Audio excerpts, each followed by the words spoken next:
Тендер деген аты еркекше естілетін затқа қалай кіріп жатсыз? Тендерға келуім себебі проблема болды. Мен жылдам инвестиция екеніне көзіңіз жетті ме? Примерно ойладым, мен адам істеген адам істей алады ғой деп. Бірінші, как былай айтқанда, кушыңыз ғой. Бак, менде 0 тиын ақша жоқ. Базар жоқ. Сосын ақша табам деп ойладым, таппадым. Базардан енді 30-40 мыңға қарыз қалып кеткен балаларды көрдім. Мына кісі Таразда отырып, Алматыдан қарызға сұрап алған ғой тауарын. Сол Аллаға тәуекел деп бастадым басында. Еркек бала белде, қатын жолда деп көп нәрсені тастап кетіп жатады. Басында мен үйде отқанда 100 мың теңге деген кәдімгідей маған қазіргі миллион болып көрінетін. Қазір 100 мың деп онша бүйтіп деп қойып жүресің. Минимальный суммасы 3 миллион, 4 миллион. Негізі мен көп коуч, неше түрлі сетевой бәріне кірген адаммын негізінде ше. Бәрін істегенмін. Құрт та сатқам, пирожки да Артемда сатқам тоже. Алла бұйырса енді газды басамыз.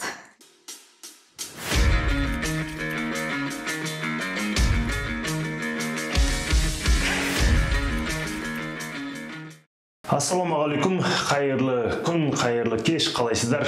Бүгін бізде қонақта Гүлдана ханым. Гүлдана 3 баланың анасы, Тараздан келген, біздің Тараздың мың батырдың жетекші. Қалайсыз, Гүлдана ханым? Шүкір, жақсы, Аллаға шүкір. Енді бірден сұраққа көшейік. Тендерға келуге не себеп? Әйел адамға 8 айлық баласы бар әйел адамға тендерға келуге не себеп бірінші болды? Тендерға келуім себебі проблема болды. Проблемадан ютубты көріп отырып, сіздің неңіз көріп қалдым. Сосын комментарийларыңызды оқыдым. Негіз ютуб көрсем, мен бірінші комментарий оқимын. Адамдар не айтады деп. Сосын бір кісі жазды, осы кісі мен 30 миллион қарыздан шығарғанмын деп ше. Шүкір, мен осы кісіге көп рахмет айтамын деп. Сосын сразу мен сіздің инстаграмыңызды тауып алдым. Сосын инстаграмыңызға жаздым. Сөйтіп, ол кісі расымен де енді тез инвестициялайын деп, тез бір жерге жағдайын жасайын деп, өзінің 30 миллион ақшасын бір жерге салып, және гарант 24 аты қорғыр десе де болды, соған салып жіберіп, Аллаға шүкір, енді біраз разбор жасаған арқасында, біраз көмектің арқасында ол кісі шығып кетті. Енді мен білгенім, сізде осы Астанаға келіп бизнес жасап, жолдасыңыз екеуіңіз қарызға кіріп кетіпсіздер, да? Біз осыдан 6 жыл бұрын осы Астанаға келгенбіз, ол кезде тұрдық, сосын бір 2 жылдан кейін бізге идея келді, неге бізге бизнес бастамасқа деп. Сосын жолдасым алдында лобовой стекло ауыстыратын өзі. Потом өзім істеп көрейін деп, ол гараж алдық. Сосын гараж 2,5 миллионға алдық, потом оның 1 миллион жаңа несі бар, ремонты бар, потом алатын заттарымыз, сомен істейміз деп, минусқа кіріп кетеміз ғой. Қанша миллион кіріп? 5 миллионға кіреміз. Оның өзің қарызға алып? Қарызға алдық, әке-шешемізден жан-жақтан алып, проценті бар, кредиті бар, потом соған саламыз, ол бірақ ақтамады. Өзіміздің тұратынымыз бұл жақта квартира, бала-шағамен квартира тұрдық, квартирамыз ақтамады, потом 5 миллионға кіріп, Таразға кеттік. Таразға қайтуға мұшы болдыңыз. Бірақ сынбай енді қайтадан өзіңізді бастан етіп, тендерға бағыт алып отырсыз. Тендерда алғашқы миллиондарыңызды бағындырып, табысқа шығып отырсыз. Енді қараңыз, сұрақ, бірінші енді қарызда тұрсыз, ең бірінші мәселе осы қарыздан шығу екен. 0 болып тұру, бұл жақсы. 0 болып тұрған адамда қозғалыс жақсы болады. Плюс та ол емін-еркін қозғалады. Енді қарызбен бастап осы тендер деген аты еркекше естілетін затқа қалай кіріп жатсыз? Ең алғашқы табысыңыз неден басталды? Негізі ең біріншінде мен тендер дегенді былай еститінмін. Бірақ ол не екенін білмеймін да. Ол үлкен бір адамдар істейтін, мен өзім көкем осы тендермен айналысады. Бірақ енді жағдайы нормальный да. Примерно ойладым, мен адам істеген адам істей алады ғой деп. Бір күні отырып ютубтан көріп, сонымен арғай зерттеп, оқимын деп шешіп қабылдап, сонымен оқимын. Ең жылдам инвестиция екеніне көзіңіз жетті ме? Жетті, иә. Ең бірінші табысыңыз неден басталды? Ең бірінші мен модем ұтқам, роутер бар ғой? Роутер, иә? Домашний. Қанша мыңға? Оны мен 18.400-ге ұттым. Үстіне қалғаны 7.000 теңге. 7 таза? 7 таза пайда. 18 ұмытын 7 теңге пайда, почти 90% инвестиция қайтып кетті. Одан кейін горох ұттым бір мекемеден 180 килограмм. Оны әлі по заявке оны енді берем. Содан кейін қызылша ұттым. Одан пайда бірге бір қалды. 430. Енді қараңыз, жаңа ана айттыңыз ғой, Алматыдан Қарызға алғашқы заказы енді сума Қарызға қалай алып кетті? Қараңыз, мен Астанада, өзіміз Астанадамыз ғой. Базардан енді 30-40 мыңға Қарызға алып кеткен балаларды көрдім. Мына кісі Таразда отырып, Алматыдан Қарызға сұрап алған ғой товарын. Сол қалай болды процесс? Бұл енді менің ең крупный тендерім десем болады. 1,250,000 болды вообще лот. Оның ішінде мусорный багымен не бар? Салфетки бар. Алматыдан алған. Мусорный багымен де 0 тиын ақша жоқ мысалға. Вообще анаған беретін. Потом қалай не істеймін? Уже обеспечение заявки жүріп жатыр. Барымда жаңағы поставщик номерін аламын сатудан. Сөйтіп сөйлесем, ол кісі айтады, жоқ, мен сіз танымаймын ғой, қалай берем деп. Мен осындай текст спецін бәрін жібердім, WhatsApp-ын сұрадым. Мына осындай маржа, осындай не депші. Маған ол товарды бермейсіз, сразу сол мекемеге апарасыз депші. Газельді өзіңіз жалдап апарасыз дедім. Сосын ол кісі ойланды. Потом почему-то келісті ол кісі. Сосын жоқ, қараңыз. Алматыдан сіздің мекемеңізге өзі жеткізіп берді? Жоқ, мен Түркістаннан ұттым. Түркістаннан жетті? Аха, Тараздан, оған мен Алматыдан, бірақ түріміз білмейміз, көрмегеміз ол кісі екенбіз. Жоқ, қалай көндіре алдыңыз енді? Бірінші сөз байланысы қалай болды? Сөз байланысы, ең бірінші ол кісі енді айттым, жоқ, мен танымайтын адам ол есте. Басында мен ойладым, ақша табам деп. Қазақ кісі, иә? Қазақ кісі. Ақша табам деп ойладым. Жан-жаққа жазсын, инвестор кім болады анау деп. Ол маған 400 мың ғой, почти 390 мың теңге бір үлкен ақша болды. Сосын әркімге жаздым. Таза қанша еді? 400 мыңнан таза қанша? 690 мыңға ғой. Бірге бір ғой, почти. 690 мыңға отырып тұрсыз? Аха, 390 мың болды. Таза пайдаңыз? Аха. Сол бірінші, как былай айтқанда, кушыңыз ғой? Иә. Сонымен сол кісіге айттым, ол басында келіскен жоқ, сосын жүрдік, WhatsApp номерін алдым, сосын ақша табам деп ойладым, таппадым. Ең соңғы вариант менде расписка дедім, басқа енді вариант жоқ дедім да, сосын ол кісі... 690 мыңның табарын қарызға алып тұрсыз? Иә, получается. Базар жоқ. Сосын ол кісіге айттым, мен расписка осында ИП-хан мен бүкіл немді тексерсеңіз болады дедім да, мен андай мошенник, ондай адам емеспін деп. Сосын ол кісі жоқ деп жүрді басында. Сосын почему-то өзі ойланды да, маған берді.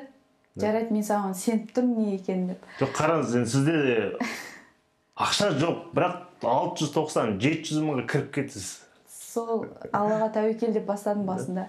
Олай мостты жағып жіберсе, варианттар өзі табылатынына көзін жетті ме? Жетті, иә. Өйткені көп адам осы нәрседен шыға алмайды екен. Мост жағып жіберіп бастай алу деген ол. Енді крупный суммаға кірудің қажеті жоқ, аз-аздан. Содан кейін тағы сіз тек қана ол жер емес, Таразда қарызға алып кетіпсіз. Сол мусорный бакпен екеуі ғой, бір лот болғаннан кейін. Мусорный бакты былай болдың историясы. Мен сатудан көрем, бағалар қымбат, өз-өзін ақтамайды, сосын қандай вариант бар, жан-жақтан сұрастырдым. Сосын бұны өзің істесең арзан болады деді. Арзан. Аха, сосын базарға барып, металдың бағасын көрдім. Сосын не істедім? Сол кісімен тоже уже салфеткамды алып қойғам. Енді бұл кісі сенет деймін да маған. Потом ол кісіге айттым, осындай жерде тұрамыз. Менізге ақшаңызды бір аптада әкеп берем деймін.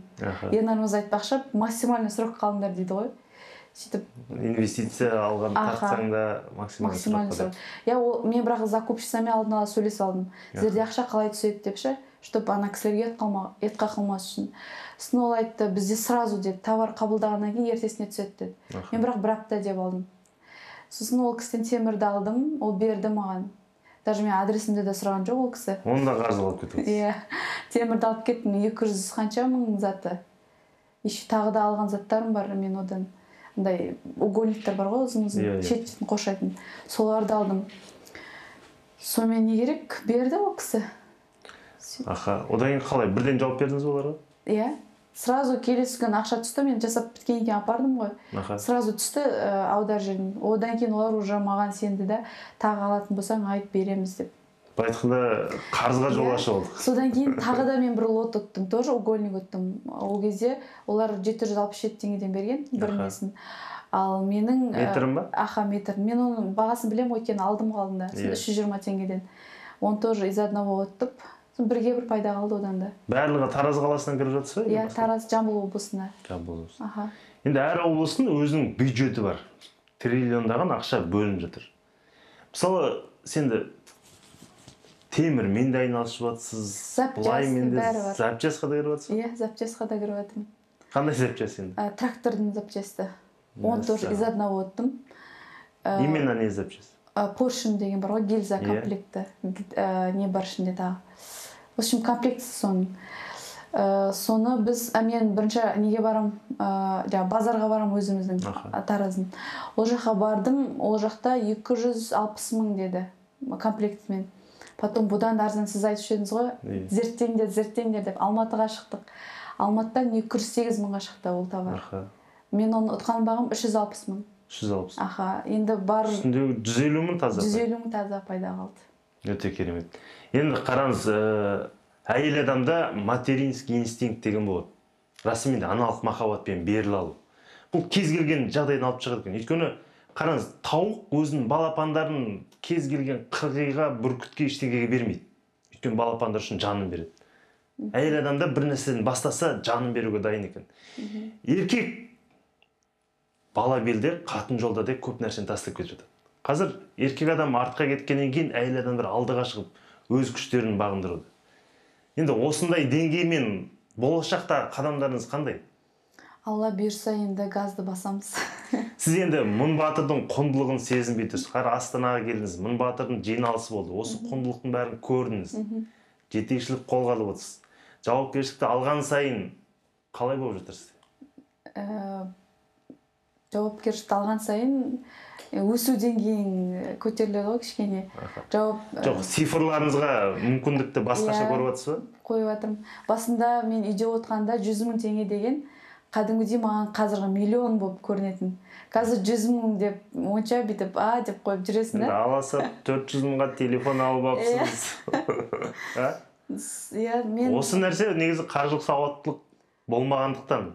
Ондайды қою керек. Қарыздан шығаса, бірден қарызға кірудің қажеті жоқ. Ақша айналымға шығарып үйрену керек, одан кейін оны өсіріп үйрену керек. Өйткені бастапқы қадамдар өте жақсы. Енді бір жылда қанша оборотқа, қанша миллионға шыққыңыз келеді? Алла бұйырса 10 миллион. 10 миллион оборот болу керек. Алла қаласа. Енді біздің айтатынымыз, әр Мыңбатырда 10 миллион оборот болу керек. Өйткені 10 миллионға қазір жақсы үй алу мүмкін емес, жақсы машина да алу мүмкін емес. Бар кетсе 50 Camry, 10 жыл болған 50 Camry аласың. Бірақ 10 миллионмен тендерде қанша табуға болады? Егер 10 миллион оборотыңыз болса, мүмкіндікті басқаша көріп тұрсыз.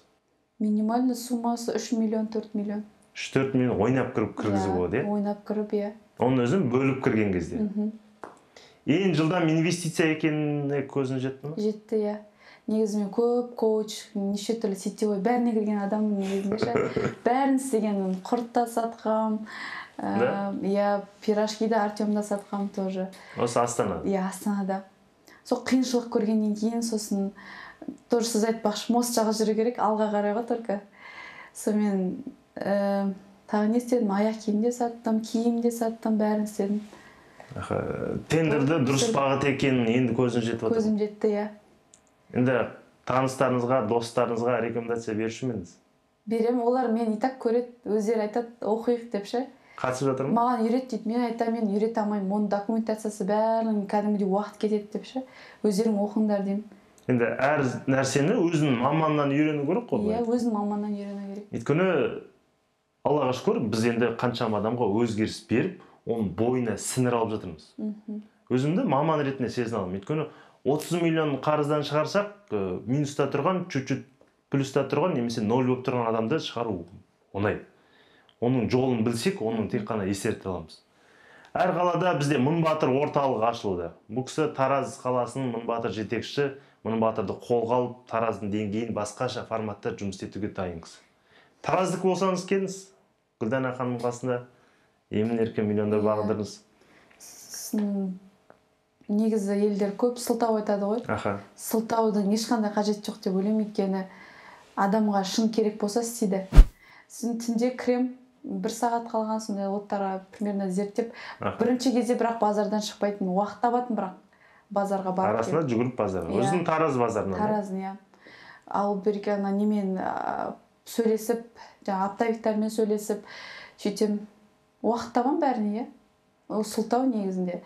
Ой, мен істей алмаймын, бүйте алмаймын деп айтатындар. Адам істеген адам істей алады. Бірінші мақсат, одан кейін тайм-менеджмент дейді, уақыт жоспарлау, одан кейін дисциплина, әр нәрсені жүйелеп жасау. Ең соңғысы күш. Төртінші біз айтамыз жеке күш. Осы жеке күш салсаң, барлық нәрседен нәтиже шығаруға болады ғой? Шығаруға болады, иә. Жақсы.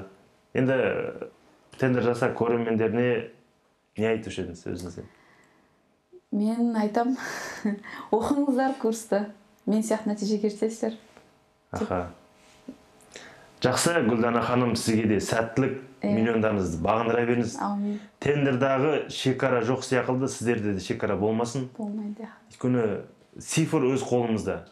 Кез келген айлық, апталық және біздің жылдық негізгі стратегия болса, бүкіл салаға кіреміз. Тендер жаса компаниясында 40 күнде миллион алгоритмі бар. 1 жылдық стратегиясы бар. Пәтерге жету жолдары, 2 жылда жағдай жасауға дайын жоспарлары бар. Сол үшін келіп, командаға кіріп, ортада терең дамый алыңыз. Мың батырмен бірге, мың батырдың бірі болыңыз. Барлықтарыңызға сәттілік, тек қана жақсылықта, табысты күндерде жолыққанша.